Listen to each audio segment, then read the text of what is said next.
Jean Duns Scott, de la restitution. Ce volume, traduction de la distinction 15 du livre 4, du commentaire sur les sentences de Pierre Lombard, livre la pensée de Jean Duns Scott sur la propriété privée. Parmi tous les commentaires des sentences du XIIIe siècle et du début du XIVe siècle, de la restitution tient une place singulière puisqu'il s'agit d'un traité de droit politique et civil à part entière, y traitant de façon détaillée des transferts de propriété, des contrats, de l'usure ou encore du prêt à intérêt.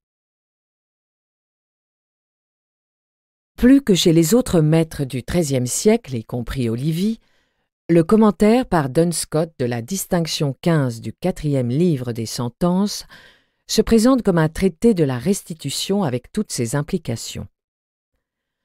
Ce traité de la restitution est un traité de la propriété dans sa partie la plus importante en volume, la question 2.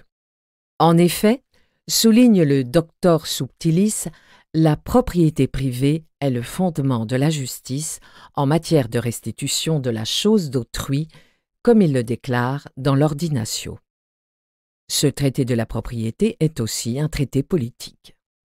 Posant de manière très rigoureuse la question de l'obligation de la restitution comme obligation juridique et éthique, Duns Scott en vient à poser celle de la propriété et celle de l'autorité politique.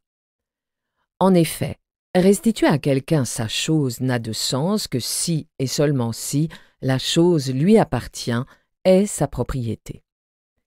Il en résulte que l'obligation de restituer n'est juste que dans la mesure où la propriété privée est juste.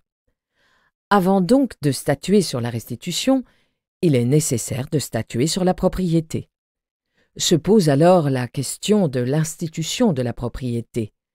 Relève-t-elle de la loi naturelle, de la loi divine ou de la loi civile?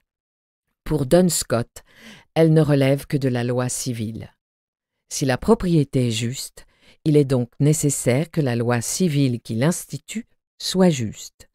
Comme la loi civile est elle-même instituée pour Duns Scott par une autorité politique, il faut alors statuer sur ce qu'est une autorité politique juste. L'architecture très rigoureuse de la question 2 de la distinction 15 suspend donc l'examen de la justice de la restitution à celui de la légitimité de l'autorité politique, de la loi civile, de la propriété. Duns Scott nous montre donc qu'on ne peut envisager l'obligation de restituer sans envisager préalablement l'institution de l'autorité politique et de la propriété privée. C'est pourquoi la distinction 15 se présente bien comme un traité de droit politique et civil, ce qui en fait la singularité parmi tous les commentaires des sentences du XIIIe siècle et du début du XIVe siècle.